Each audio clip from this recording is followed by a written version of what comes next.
Boa noite a todos, está entrando cada vez mais gente aqui, fica o aviso de que a reunião está sendo gravada, então, já mais tarde ela vai estar disponível depois. A ideia, antes de eu apresentar o trabalho, ela começou em 2016, quando eu estava com o Dr. Hugo Parte, em Florença, na Itália, e nós discutimos sobre o SOX Trial. O SOX Trial foi um trial que foi publicado em 2014 no Lancet. Trial esse que mudou ou que causou alguma revolta, ou um bafafá, causou muitos comentários no mundo todo sobre a terapia compressiva na trombose venosa. Nesse trial, eles mostraram que a terapia compressiva não teria efeito na síndrome pós-trombótica, na prevenção da síndrome pós-trombótica, na publicação do Lancet. E também eles fizeram uma segunda publicação no mesmo ano em outra revista, em outro journal, mostrando que também a terapia compressiva não teria fundamento algum na fase aguda da trombose. Mas ele foi muito criticado por vários motivos, dentre eles que a terapia compressiva não foi iniciada na fase aguda do trial, da trombose. Tá? Mas enfim, esse a gente também não vai descrever todo o trial aqui, mas essa foi a ideia inicial. Em novembro, me encontrei de novo com o Dr. Hugo Parte, nós discutimos a terapia inelástica na trombose venosa profunda, discutindo que isso na Alemanha já vem sendo feito desde o início do século passado, e é onde veio a ideia da gente escrever um estudo mostrando a terapia de curta elasticidade na trombose venosa profunda. Porém, como a aplicação de bandagens de curta elasticidade requer treinamento, nem todo mundo conseguiria aplicar ou ter esse treinamento correto, a gente tem no mercado, então, o Circade, que é uma ferramenta extremamente funcional, de curta elasticidade, fácil aplicação. E, então, através dessa ferramenta, desse device, que é o Circade, a gente decidiu fazer um desenho para fazer um trabalho prospectivo, randomizado, multicêntrico, e mostrar o que no início do século passado, na Alemanha, eles já mostraram, que a terapia de curta elasticidade tem uma ação maravilhosa na trombose venosa profunda. Então, daí veio a ideia de fazer essa comparação, em virtude do SOX Trial e da terapia inelástica. Só que a gente daí pensou em montar dois grupos. Um grupo de terapia inelástica, e um grupo sem compressão, uma vez que o SOX Trial está dizendo que a compressão não é mais importante. E essa publicação do SOX Trial teve uma influência muito importante nos guidelines. Tá? Aí que veio a ideia da gente montar esse trial. Então agora eu vou mostrar para os senhores como é que ficou. Muitos já puderam avaliar o nosso desenho, mas eu vou mostrar. Todo mundo está vendo minha tela? Eu acho que sim. Tá aí, Rodrigo, tá vendo? Tá. Sim. Tá. Eduardo, só para avisar todo mundo, para que todo mundo possa focar na tela do Eduardo, tem um quadradinho na parte de baixo que está dizendo Eduardo. Só clique em cima dele, o bordo vai ficar branco. Com isso daí você vai evitar que a tela fique movendo, tá? Então só clique em cima do nome do Eduardo. Ok, então vamos lá. Isso aqui é a publicação do projeto no Clinical Trials, tá? Isso já tá lá. Aqui está uma descrição do estudo, que foi basicamente isso que eu falei para vocês agora. Basicamente ele foca em cima do SOX Trial. E nós montamos dois grupos. Então, um grupo experimental, que é a compressão de curta elasticidade com o Circade, e um grupo sem compressão. Quais são o que nós vamos avaliar nesse estudo aqui? Primeira coisa, a gente vai avaliar nível de dor, com escala visual, e nós vamos acompanhar esses pacientes na visita inicial, em 15 dias, 1 mês, 6 meses e 12 meses. É o follow-up desses pacientes. Nós vamos avaliar, além da escala visual, e depois a gente vai mostrar a consulta inicial e acompanhamento, mas só vou dar uma geral aqui. Nós vamos avaliar edema, através de perimetria desses pacientes, e nós vamos avaliar como análise secundária aqui, síndrome pós-trombótica, seguindo o critério de Ginsberg, que isso aqui foi falho no SOX, critérios de Villalta, e alguns questionários de qualidade de vida e e de atividade física nesses pacientes aqui. Então, basicamente, quando a gente chegar na descrição, daqui a pouco que o Kikuchi vai moderar, a discussão das consultas iniciais e acompanhamento, a gente descreve as escalas de dor, a perimetria como nós vamos fazer, o critério de Ginsberg, critério de Villalta e os questionários, tá? Isso é para a gente ter essa ideia. Então, assim, como é que vai funcionar esses pacientes? Isso a gente vai entrar na randomização depois. Isso aqui é só para mostrar para os senhores aqui o projeto. Então, em cima dessa discussão com o Dr. Hugo Patti, a gente passou aí, o Ricardo acompanhou tudo isso, a gente passou meses e meses escrevendo esse projeto, achando a melhor forma de fazê-lo da forma mais séria, dentro da literatura, baseado em evidência, tá? E a gente chegou nesse estudo bem desenhado, tá? Ele está bem feitinho, para a gente mudar paradigmas, tá? A gente vai mudar o conceito de compressão e mostrar que a terapia compressiva inelástica é muito mais efetiva. Claro que a partir daqui vai seguir outros estudos de comparar inelástica com elástica e assim por diante. Mas esse aqui é o passo inicial para alguma mudança de paradigma mesmo, tá? Kikuchi, eu não sei se você...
Bom, aqui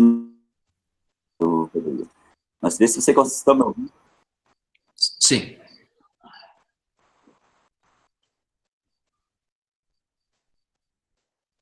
Deixa eu, se vocês estiverem me ouvindo. Na verdade, esse termo a gente vai, tudo que vocês aderindo ao projeto, encaminhar essa declaração importante, que ela venha com o carimbo com o CPJ da instituição, da empresa, e também que lá ao final, onde está Chapecó, às vezes a gente acaba esquecendo, como alguns que vieram, que coloque a cidade onde está localizada a clínica ou a instituição. O documento é simples, pode ser assinado e escaneado, não precisa encaminhar via postal, não. Só a cópia digital, e aí aqui como pesquisador responsável no comitê de ética, eu faço a minha assinatura e vou agregando. Só que, como o comitê de ética se reúne mensalmente, então nós fazemos a inserção a cada mês. Então, todo dia 10 encerra os prazos para submissão. Então, quem enviou antes do dia 10 entra na próxima avaliação do comitê deste mês subsequente. Quem enviar posterior vai entrar no mês seguinte. Esse é o cuidado.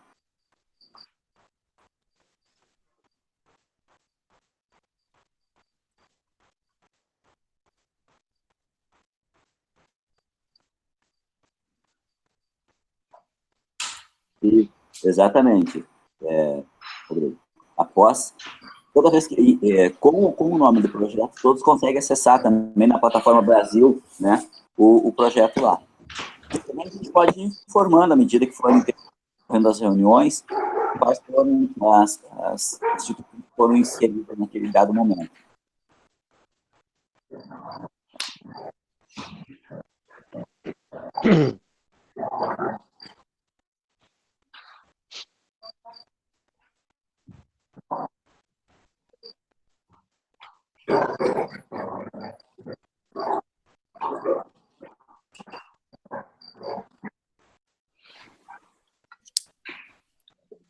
Só deixa eu dar um adendo aqui, Kikuchi. Clodoaldo, explique para nós ali qual que vai ser a diferença entre um centro que precisa ser submetido ao seu comitê de ética na sua cidade e as clínicas. Ok. Como o Rodrigo falou, as clínicas são participantes da pesquisa, então elas aderem a partir desse momento. Agora, instituições de ensino, hospitais que possuem seus comitês de ética, Então, eles fazem um reencaminhamento do projeto. Então, a gente autoriza um pesquisador responsável para acessar os dados da plataforma e eles só fazem uma tramitação no seu centro, no seu comitê de ética. Então, a gente já fez isso com 3 instituições, né? À medida que o que nós precisamos para fazer esse encaminhamento é o nome completo da instituição, o CNPJ, o nome completo do pesquisador responsável e o CPF do pesquisador. Claro que esse pesquisador tem que estar cadastrado na plataforma Brasil. Então, na maioria das instituições, isso já é normal. Eu já estou cadastrado.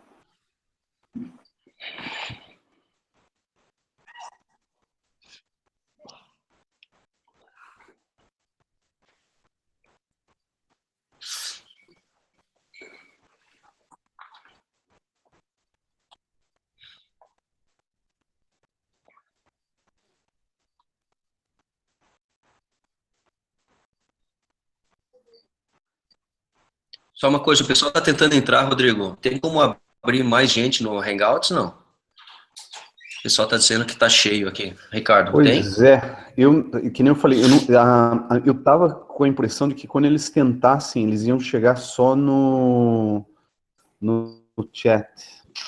Eu não sei, eu sinceramente não sei. Ok, mas vamos gravando então, depois a gente passa para eles.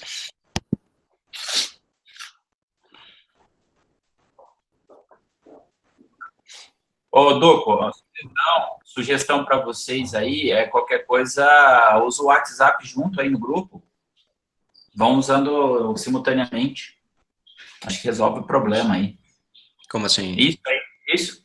É o web WhatsApp. Pessoal... Não, mas só para ir digitando. Quem não conseguir entrar, vai conversando por ali, entendeu? Ah, é. Não, por isso que eu falei, teria que gravar algum áudio e mandar ali, né? Mas tudo bem. Vai lá. Você...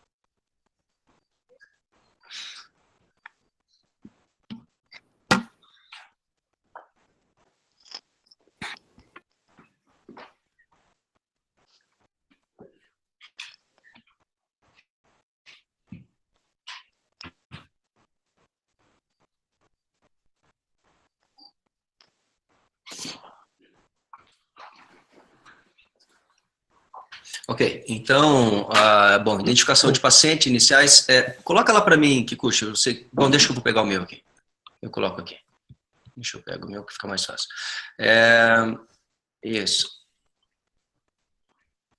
consulta inicial, tá bom? Uma das coisas assim que a gente vai ter que fazer, bem, identificação de paciente vai ter um número automático, aqui depois o Ricardo, como ele já fez um outro trial que eu estou fazendo, ele vai mandar um vídeo gravado no YouTube, pode ser, né, Ricardo? Como você fez para mim da outra vez, mostrando exatamente como é que a gente entra na plataforma Redcap. Tá? Todo mundo vai ter um acesso online, tá? Onde tem como preencher, então, número automático, tal, iniciais de paciente, tem nessa plataforma Redcap, é bem tranquilo de acessar e preencher os dados ali. A única coisa que nós temos que definir aqui são os identificadores aqui. Hospital 1 aqui são os centros, tá? A gente vai ter que definir os nomes dos centros, então é interessante que a gente vá mandando no nosso grupo o nome do seu centro, para a gente definir aqui, colocar na plataforma, lá nessa ferramenta, o nome do centro aqui, para que a gente assinale na hora que for incluir um paciente, tá? Data de consulta, tudo certinho, aí a gente vai para critérios de inclusão desses pacientes. Bem, eles precisam ter entre 18 e 80 anos, tá? Então aqui, todos os critérios têm que ser 5, né? Pacientes ambulatoriais com eventos de trombose profunda aguda de extremidade inferior, aqui pacientes têm que ser sintomáticos, segmento fêmuro-poplíteo ou ilíaco femoral, sintomas têm que ter menos de 2 semanas e a TPV pode ser provocada ou não provocada. São critérios de inclusão. O que vai excluir esses pacientes do estudo? Uma história pregressa de trombose, qualquer alergia ao uso do material de compressão, uma doença oclusiva arterial grave, e aqui nesse caso a gente entra com índice tornozelo-braço abaixo de 0,5, tá? Acima de 0,5 entra, aí a gente só tem que, como no estudo nós vamos colocar o CIRCADE com pressão de interface acima de 40, nesse paciente com insuficiência arterial de 0,5 para cima vai ter que ser até 40, tá? Pacientes em que a remoção de trombo é planejada, alguma ideia de que você vai fazer algum trombolítico, alguma remoção mecânica de trombo também vai ser excluído. Pacientes que tiverem incapacidade de encaminhar, não pode entrar no estudo, pacientes acamados.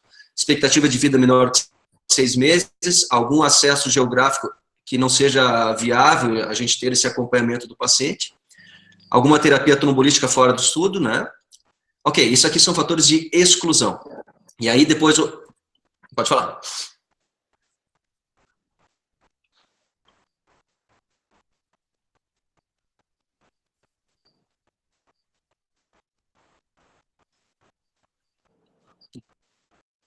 Assim, teve algum sim aqui no critério de exclusão, excluído, né?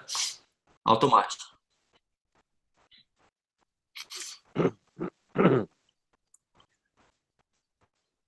Não, nenhuma, né? Não, acabou aí, né? Aí vai ter a randomização, que o Ricardo vai falar depois como é que ela vai funcionar, e é onde a gente vai agrupar o paciente em o grupo controle, ou o grupo com Circade e o grupo controle sem compressão. Aqui mais alguns dados simples, de data de nascimento, escolaridade, profissão, cor de pele, nome, sobrenome, celular, telefone, cidade, tudo aqui tranquilo, número de WhatsApp, nome do parceiro, sobrenome do parceiro, telefone, tal, isso aqui tudo dados. Aí a gente vai para entrar número de comorbidade de Charlson. E aí a gente vai preencher aqui esses dados aqui, história de infarto de miocárdio, insuficiência cardíaca congestiva, doença vascular periférica, alguma história de acidente vascular cerebral, demência, DPOC, alguma doença de tecido conjuntivo, úlcera, aqui é úlcera de membro inferior, doença hepática moderada ou grave, ou aqui agora me refresca isso aqui, Ricardo, isso aqui é úlcera gástrica ou é úlcera... Gástrica, desculpa, então. Tá, doença hepática, diabetes, tal, hemiplegia. Bom, aqui, se o paciente tiver alguns dados desses daqui também, ele já foi excluído lá em cima, né? Vamos supor que o paciente não consiga caminhar por alguma plegia ou alguma coisa assim. Mas, enfim, chegou até aqui, alguma hemiplegia pode ser membro superior também, né? Ok, esses dados não tem muita dificuldades aqui também. Doença renal, analgesia. Agora sim, agora a gente vai entrar numa situação interessante aqui, ó. Que já me foi perguntado no estudo em relação ao analgésico, tá? Gente, isso aqui não é um trial farmacêutico, certo? Não sendo um trial farmacêutico, a gente vai poder usar os analgésicos sem problema algum, a gente só vai ter que relatar. A gente vai ter lá aqui na frente, a gente vai mostrar que vai ter um questionário desse paciente, porque essa fase aqui da analgesia, se esse paciente ele estiver com uma dor intensa a ponto de analgésico nenhum melhorar esse paciente, aí eu perguntei para o Ricardo, a gente pode, às vezes, pode translocar ele, não pode, Ricardo? Passar ele para o outro grupo daí, de compressão. Mas isso aí o Ricardo pode falar mais para frente, tá? Eu vou falar depois. Isso, anticoagulação. Aqui é outra coisa que surgiu muita dúvida. Gente, para que o trial fosse o mais próximo da realidade possível, o anticoagulante a ser utilizado vai ser aquele da preferência do centro. Tá? Então, se o paciente tiver sendo atendido no Sistema Único de Saúde, que tem acesso a Marevan, vai ser usado o Marevan, sem problema algum, desde que ele siga as normas do uso do Marevan. Controle de RNI e assim por diante, de dose bem certinho, tá? Eu coloquei no grupo que o pessoal do Xarelto tinha uma vontade de ajudar no estudo, então o pessoal tem cedido amostras nos centros para o estudo, tá? Eu aqui particularmente já tenho amostra para 20 pacientes, para 3 meses de tratamento. Então, meus pacientes, eles já vão ter Xarelto. Isso pode acontecer se eu passei o contato no grupo, é só entrar em contato com o colega do Pfizer, é Bayer, né? Bayer, e aí vai o representante lá e eles estão a fim de ajudar, porque não deu tempo de incluir a Bayer no estudo, tá? Aí aqui, uso de meias fora do protocolo na perna contralateral, sim ou não? Aí perimetria. Aqui, eu vou entrar e vou mostrar para vocês como vai ser feita a perimetria. Nós vamos ter medidas de pé e perna, certo?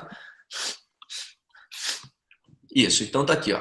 Tá todo mundo vendo aqui os ossos do pé. A primeira medida de pé, ela vai ser dada a partir da base da falange, da segunda falange, da base da segunda falange proximal. Pera, deixa aqui, ó, falange, segunda falange, aqui, proximal, ou seja, a falange proximal do segundo dedo, desculpa, era isso que eu queria achar, tá? Base aqui, 5 centímetros proximal, aqui vai ser a primeira medida. 5 centímetros proximal a primeira medida, a segunda medida. Então, aqui serão as duas medidas de pé. Então, vamos lá. Da base da falange proximal do segundo dedo, 5 centímetros, a primeira medida, segunda medida, 5 centímetros proximal. Na perna, a primeira medida vai ser 5 centímetros proximal à borda inferior do maléolo lateral. Então, a borda inferior está aqui, 5 centímetros para cima, vai ser a primeira medida. Praticamente em ponto B. Aí segue de 5 em 5, e vocês vão ver no protocolo aqui que nós temos perimetrias pé 1, pé 2, e perna 1, 2, 3, 4, 5, 6, 7. Aqui vai depender do comprimento da perna do paciente, é óbvio, né? Se passou para a coxa, parou ali, né? Até a última medida na perna, tá? Então, essas aqui são as medidas, perna direita, perna esquerda, no caso da trombose ser na perna. Aqui, Ricardo, você colocou para medida de perna direita e esquerda, independente da trombose ser do lado direito e esquerdo, vai ter que ser medida as duas, é isso? Sim. Na verdade, existe uma marcação em relação a onde é o lado da trombose, mas é interessante que a gente tenha a marcação dos dois. Isso daí depois pode ser utilizado para comparação com o lado normal. Né? Ok. Isso aqui é onde vem o Doppler, tá? Por que é importante o Doppler aqui? Por causa do critério de Ginsberg, que esse foi falho no SOX Trial. No SOX Trial definiu o critério de Ginsberg apenas por edema e dor, tá? Mas o critério de Ginsberg tem que ter ecodoppler, tá? Então, para que tenha síndrome pós-trombótica seguindo o critério de Ginsberg, você tem que ter edema por mais de 30 dias, associado à dor, e refluxo na recanalização da trombose. Então, precisamos ter a análise de Doppler desses pacientes. Tá? Aqui. Oi. Só uma coisa que é importante padronizar o tipo de parâmetro que vocês têm de perimetria, por conta de um erro relativamente grande entre avaliadores. O padrão de, sei lá, tem fitas de vários tipos de material, né?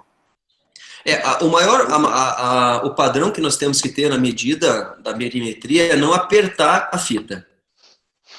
Ela tem que estar bem solta, né? Assim que eu quero dizer, solta não para cair, mas ela não pode apertar, senão só diminuir medida, né? Oi, alguém ia falar? De como medir. Isso. Eu vou fazer esse vídeo exatamente para isso, tá? E também vou fazer o vídeo aqui também, ó, nível de pressão na perna direita e na esquerda. Esse nível de pressão aqui não é o que você está ensinando o teu paciente a aplicar a pressão do Circade. Aqui é o nível de pressão quando o paciente tiver o retorno dele, para ele chegar e você verificar qual é o nível de pressão que ele está usando. Tá? Então, para ver se confere que a gente tem aquela pressão de interface do Circade, pela reguinha que vem no Circade, acima de 40 milímetros de mercúrio. Tá? E eu também vou fazer um vídeo mostrando como se aplica o Circade adequadamente. Claro que eu já falei com o pessoal da MED, os representantes da MED na entrega do material também aos centros vão fazer a explicação também, tá? Mas eu vou fazer um vídeo para mostrar que ele é bem simples de usar, mas tem alguns detalhes importantes que pode ser falhar a pressão de interface, tá? Bom, aqui está critério de Ginsberg, então, dor e inchaço na perna. A escala de Villalta. Em relação a sintomas, a escala de Villalta não tem muito problema em relação à dor, a cãibras, sensação de peso, parestesia e coceira. Eu vejo que o maior problema na escala de Villalta, e eu mandei para vocês no grupo, seria o visual dela, né, os sinais clínicos aqui. E aí eu mandei essa escala visual, que o Fabrício e o Santiago me mandou, que a gente pode seguir ela para a gente ter um padrão do que é leve, moderado e severo em relação a edema, hiperpigmentação, desculpa, aqui a ectasias venosas, hiperemia, dermatosclerose e aqui a dor na compressão de panturrilha. E a úlcera já configura severo, né? Ok, aí aqui, deixa eu voltar lá, consulta inicial. E úlcera venosa. Então, é interessante que todo mundo dê uma olhada naquela que eu já mandei no grupo, a escala visual. Escala visual da dor, então, também nem muito mistério, isso aqui vai ser preenchido pelo paciente, tá? De 0 a 10, 0, ausência de dor, e 10, a dor mais forte e inimaginável do mundo, da galáxia, tá? E ele vai colocar isso aqui. Aqui os questionários, aqui. Todo mundo, eu espero que todo mundo tenha lido, mas aqui é um questionário em que você vai perguntar sobre a saúde do paciente, qualidade de vida. Não vou me ater muito nessas questões aqui, senão a gente vai ficar muito tempo aqui, né? O que eu quero passar para vocês é isso daqui. O paciente, eu conversando com o Ricardo, para que a gente possa fazer, nesse estudo, 2 publicações. Uma na síndrome pós-trombótica, que vai ser uma publicação no follow-up de 12 meses, e numa fase aguda. Nós precisamos que o nosso paciente saia da primeira consulta com um diário para avaliação de dor desse paciente. Então, ele vai ter aqui, desde a consulta inicial até o primeiro retorno dele em 15 dias, um diário, onde ele diariamente, obviamente, vai preencher sua escala de dor de 1 a 10, tá? Naquelas 24 horas.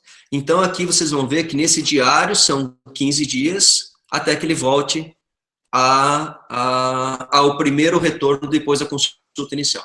A partir dali, a gente já vai ter um parâmetro de dor, vai fazer uma nova avaliação de edema desse paciente, e já vai ter um padrão para que o próximo retorno em 30 dias, ele tem novamente mais um diário até 30 dias. Esse diário aqui vai ser para os primeiros 30 dias, para que a gente possa fazer a primeira publicação do estudo do uso do Circade na fase aguda da trombose venosa, comparando com nada. Isso. Então, aqui já os 30 dias já vão nos gerar uma análise de um estudo para publicação. Aí nós temos um outro questionário, tá? Esse aquele ali. Vamos lá, aqui só questionário da consulta está aqui. Aqui é só tudo questionário, tá? Aí acabamos por aqui, consulta inicial. Cara, traz um copo de cerveja para mim.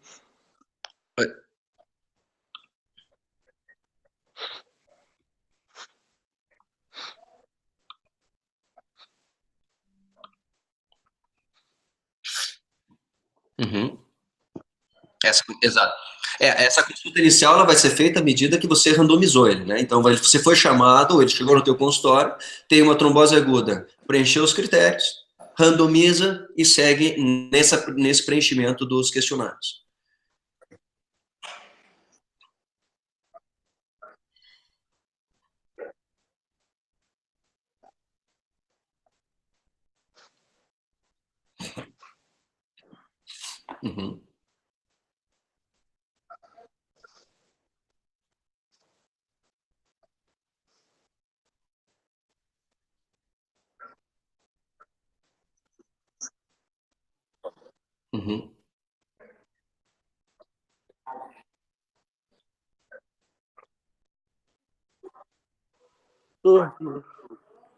Pelo de parque.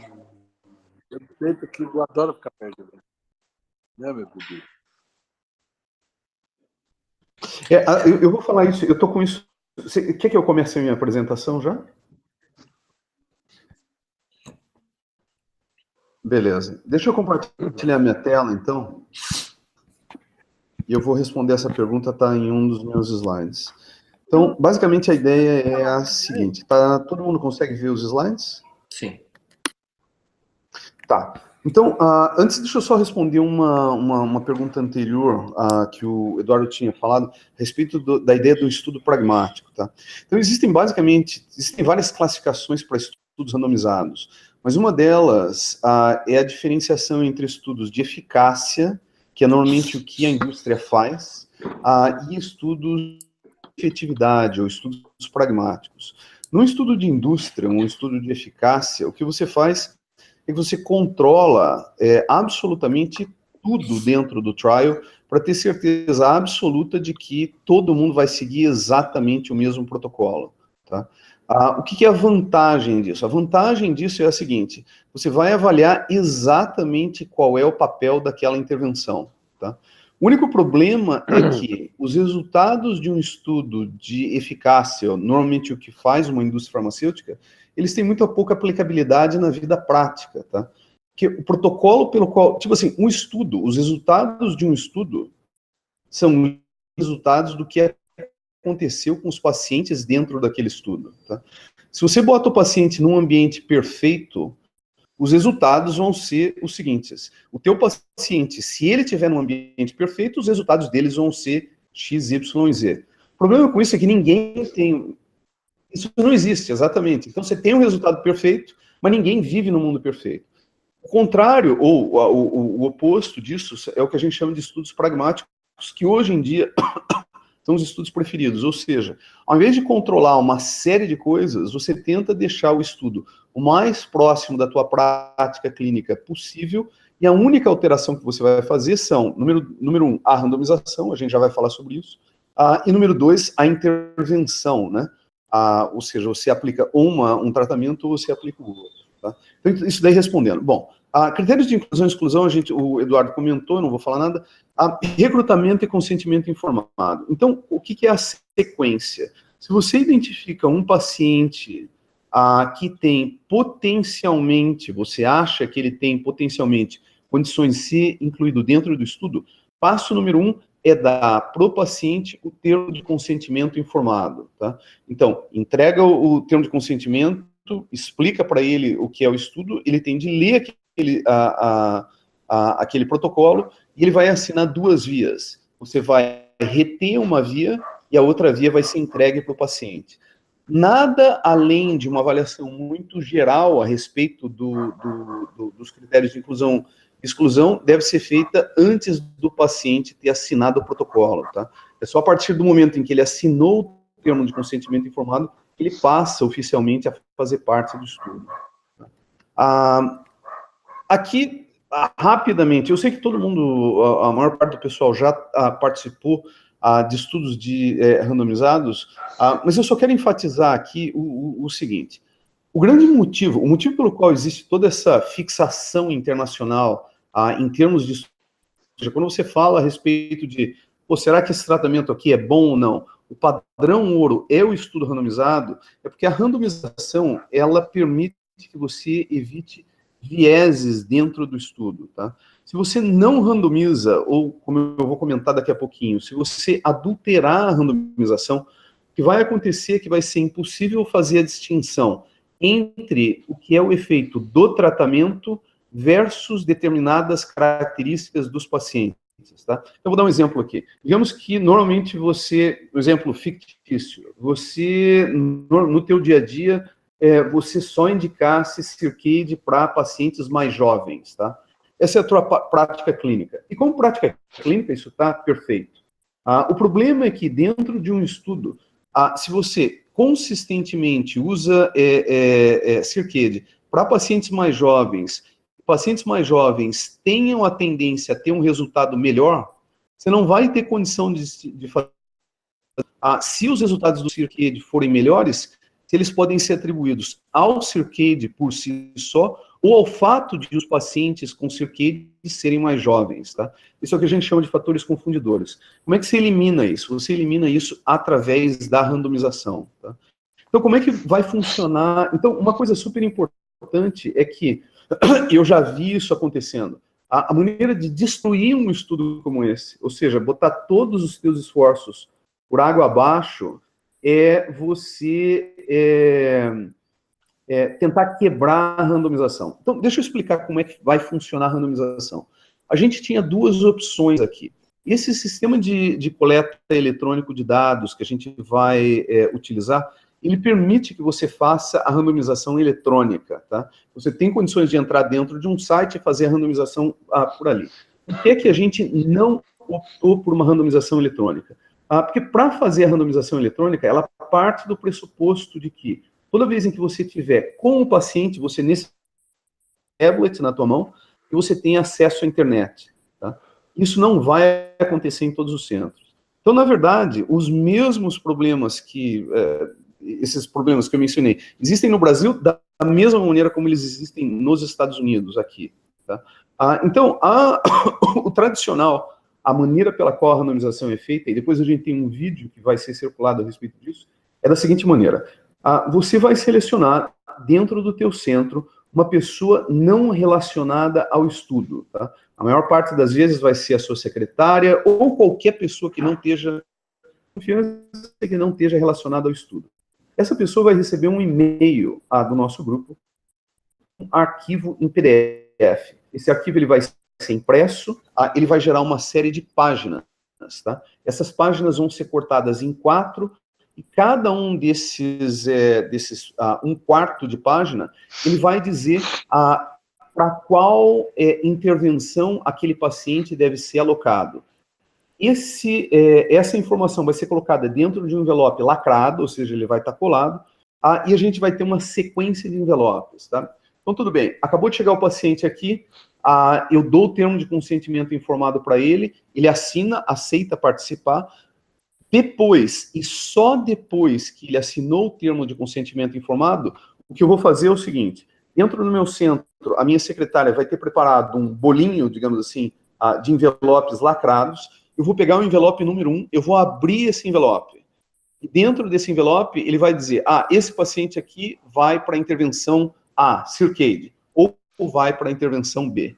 A intervenção que tiver alocada dentro do envelope é a intervenção que ele vai fazer. Tá? É extremamente importante, e de novo, eu quero enfatizar isso. Caso a randomização não seja seguida, não só a gente vai conseguir identificar isso, porque fica claro, porque o estudo ele fica enviesado, mas literalmente tudo vai... Tá? Literalmente, eu já vi isso acontecer em estudos no Brasil e nos Estados Unidos. Então é extremamente importante que ninguém tente, número 1, abrir os envelopes de antemão, ou tentar ver potência, colocar para a luz. Eu acho que a ideia, se a gente for fazer um negócio, tipo assim, dá tanto trabalho, a gente tem de fazer o troço correto. Tá? Como funciona a randomização na prática? A gente vai dar um monte de envelopes para cada centro, tá?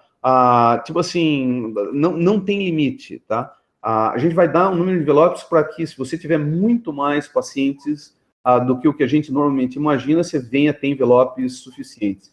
E a gente vai controlar a alocação desses envelopes para que não haja problema, caso você precise utilizar mais envelopes. Tá? Como funciona a randomização na prática? É essencialmente o que eu acabei de escrever. Termo de consentimento informado, abre o envelope, aloca o paciente. É isso. E daí começa o tratamento. Uma coisa super importante é que existem 2 braços no estudo, tá? 2 intervenções. Com exceção da intervenção, ou seja, se você vai dar uma intervenção ou outra intervenção para o paciente, todo o restante é absolutamente idêntico para o paciente. Tá? Ou seja, ele vai responder os mesmos questionários, ele vai passar pelas mesmas perguntas, etc. e tal. Entrada de dados. A gente preparou um vídeo, a Luísa, que está aqui na reunião e trabalha comigo, ela preparou um vídeo que tem uma sequência para vocês. De novo, a nossa sugestão, existe a possibilidade, caso você queira, se você tiver um Wi-Fi dentro da tua clínica e um tablet, esse sistema ele te dá a possibilidade de levar o seu tablet para a clínica e fazer a entrada de dados diretamente. Tá? Normalmente, e aqui eu estou falando também aqui nos Estados Unidos, a nossa recomendação é para que você, sei lá, se você se sentir extremamente confiante, leva o tablet para a sua clínica. A maior parte das vezes, a nossa recomendação é, a gente vai distribuir os formulários de coleta de dados também em formato de PDF, imprime os formulários e leva os formulários para a clínica, tá? Preenche no papel e depois, na sequência, a sua secretária, uma outra pessoa, ela vai até o website e faz a inserção dos dados. Eu não vou mostrar aqui como é que é a inserção dos dados, porque, primeiro, que a gente não tem tempo, e segundo, que a gente tem depois um vídeo a respeito de como é que você acessa isso. Esse daqui é o vídeo que a gente vai passar depois. E daí, por último, muito rapidamente, tá? Como o Eduardo e o Rodrigo mencionaram, esse estudo, o desenho do estudo que a gente está fazendo é um desenho muito mais sofisticado do que o estudo, o estudo tradicional do Cox, tá? Enfim, existe uma série de detalhes técnicos em relação a isso, mas tem uma série de avanços que a gente fez. Os que eu gostaria de mencionar são essencialmente dois. Muito provavelmente a gente vai conseguir concluir, muito provavelmente, mas não com certeza absoluta, existe uma probabilidade grande de que a gente venha a concluir o estudo com um número menor de pacientes do que o número de pacientes usados em outros trials, tá? E, de novo, o motivo para isso é em função de algumas tecnologias que a gente está usando que são muito mais modernas e que permitem um estudo com menor número de pacientes. E pode ter certeza, isso é uma grande vantagem. Isso vai levar a um estudo mais curto e permitir que a gente tenha a informação a respeito do que é a melhor intervenção mais cedo. Número 2, isso daqui é extremamente importante. Provavelmente o ponto mais importante do desenho do estudo como um todo. Em um estudo clássico, um estudo randomizado clássico, se você já participou de um estudo com a indústria farmacêutica, a coisa funciona mais ou menos assim. A gente começa o estudo hoje, tá? E digamos que o estudo demore 3, 4 anos. Durante todo o período do estudo, não existe absolutamente nenhuma informação a respeito de qual intervenção é melhor, tá? Você só vai saber o resultado final do estudo depois de 4 anos. Esse é o estudo clássico, tá? Como a gente está usando um método completo... E tipo assim, o que é o problema com isso? Vários. Número 1 é que você fica totalmente às cegas, tá? O fato de você estar participando do grupo do estudo, além do trabalho que você está tendo, você praticamente não está tendo vantagem nenhuma, tá? Número 2, a comunicação em conferências científicas, congressos, etc., é muito demorada, tá? Ao contrário disso, esse tipo de estudo que a gente está fazendo, ele permite que a gente faça análise a respeito de saber qual é a melhor intervenção, ou pelo menos em pontos intermediários, ainda não com uma resposta definitiva, mas em vários pontos intermediários ao longo do estudo. Isso tem uma série de vantagens. Número 1, vai ser possível fazer apresentações em congressos a respeito de resultados intermediários, tá? E aqui eu estou falando não só em congressos brasileiros, mas também como em congressos internacionais. O que você vai poder dizer é, olha, o estudo não está terminado ainda, a gente não tem uma resposta definitiva, mas nesse momento, sei lá, o Circade é a melhor intervenção dentro do nosso trial. Viu, Essa Ricardo? não é a resposta definitiva.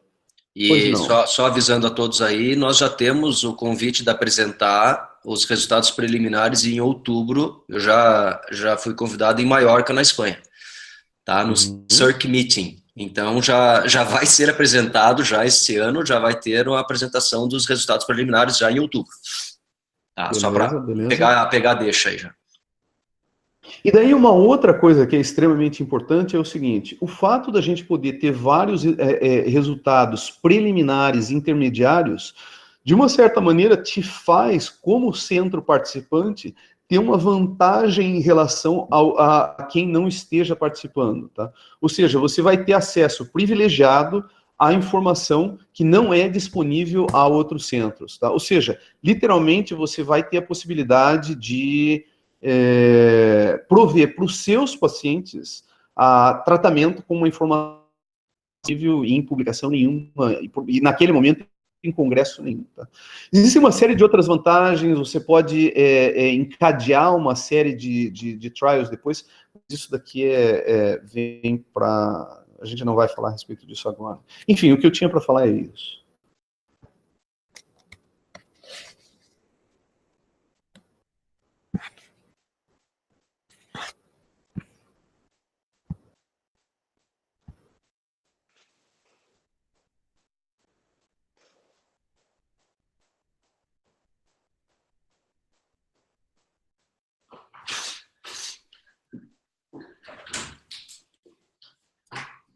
Tá, eu falei já com o Alex está até aqui.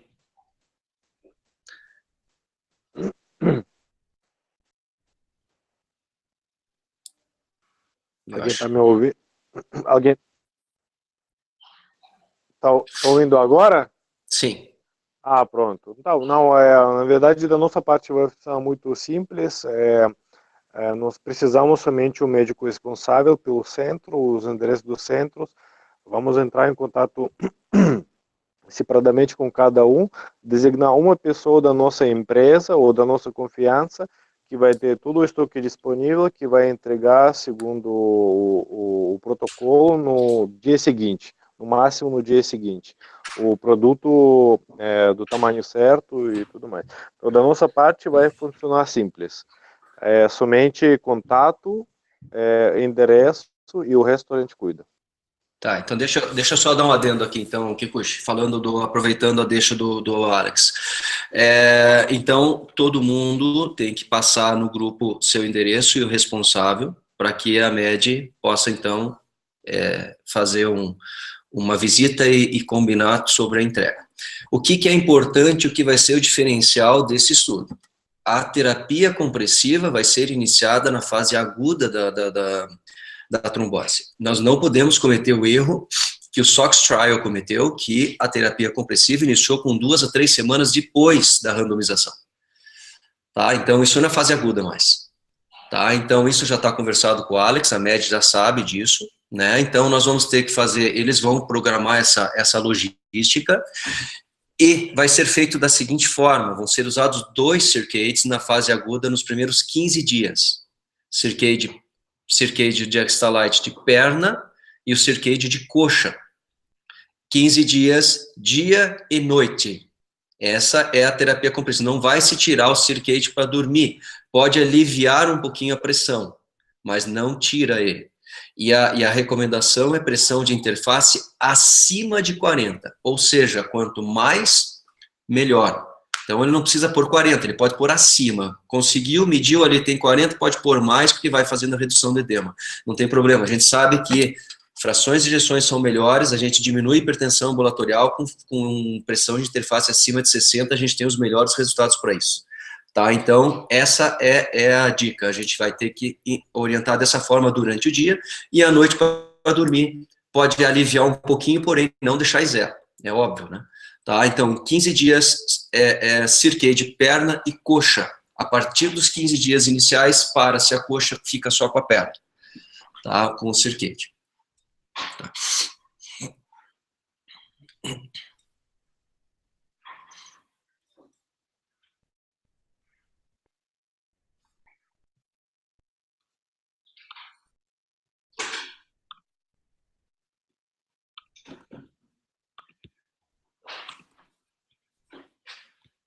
Vamos lá, então, vamos para a consulta de acompanhamento aqui.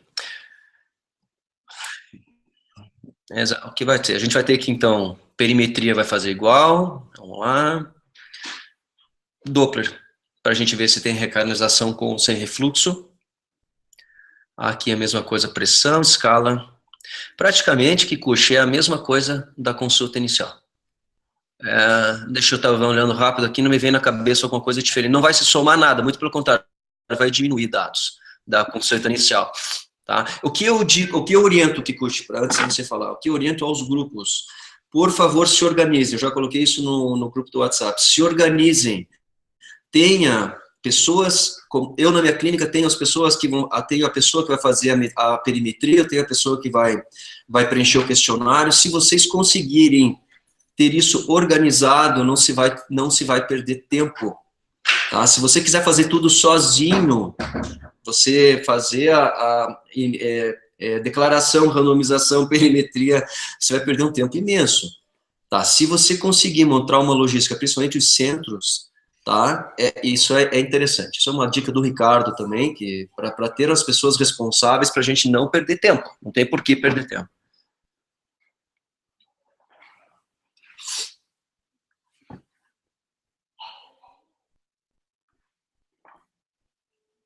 Exato. Uhum.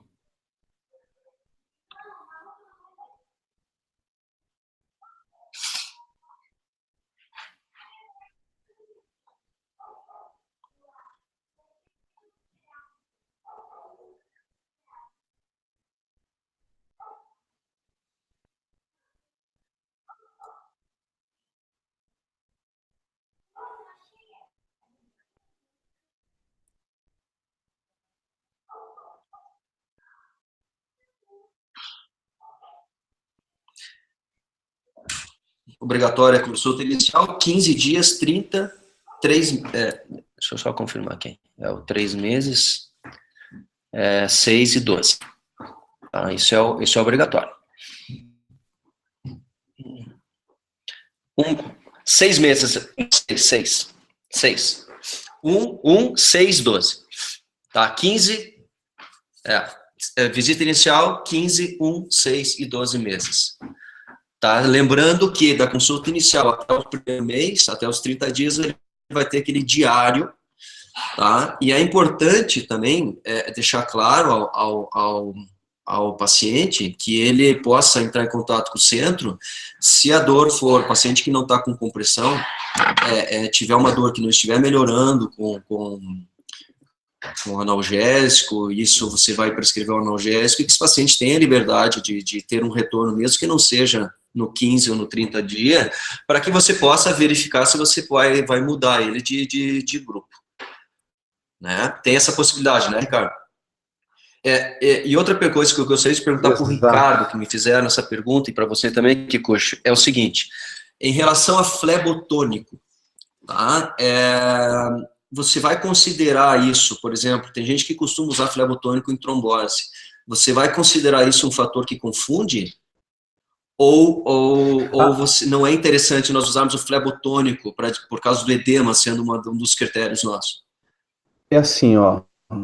Dentro de um estudo pragmático, a maneira como você vai conduzir o paciente em relação a qualquer coisa que não seja a intervenção é totalmente o critério, exatamente dentro da sua realidade. A coisa que é importante é que isso seja registrado, tá? Ou seja, se vai se usar um flebotônico e o flebotônico não esteja dentro do protocolo, então a gente tende a colocar ali um campo caracterizando aquilo. De novo, a característica de um estudo randomizado, tipo assim, o que é a moral da história final desse estudo, tá? Se a gente conseguir fazer com que todo mundo, aqui nos Estados Unidos eles chamam isso de real world patients, tá? Então, pacientes no mundo real. A gente quer os pacientes no mundo real, a gente não quer eles numa bolha, a gente não quer eles num protocolo que é artificial. Por quê? Porque se o estudo for conduzido de acordo com a maneira pela qual você faz isso no dia a dia, os resultados finais deles vão ser diretamente transportáveis para a tua prática diária, tá? Tudo pode, a única coisa que é importante é que a gente tenha dentro do protocolo e a gente registre que aquilo está acontecendo com aquele paciente. Perfeito.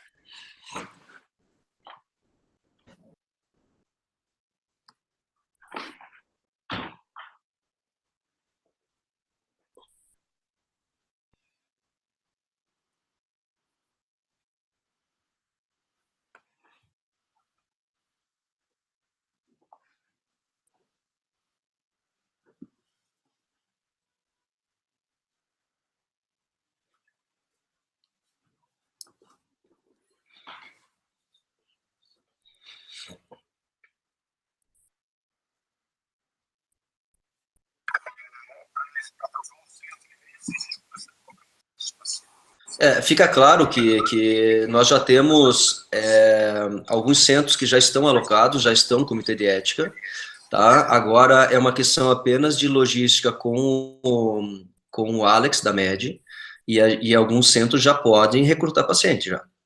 Tá? Eu não vejo motivo porque a gente perder tempo, né? A gente não vai ficar fazendo reunião, a gente vai fazer reuniões, é óbvio, mas já temos centros, e o Clodoaldo pode me dizer, já temos acho que uns 3 ou 4, né, Clodoaldo?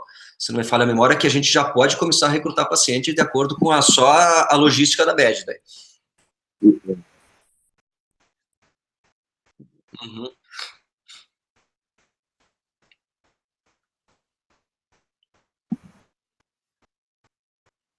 Exato. Eduardo e Rodrigo, eu acho que nós fazemos assim, na próxima semana nós encaminhamos uma lista daqueles que já estão incluídos no processo, e aí também o pessoal se situa. Ok?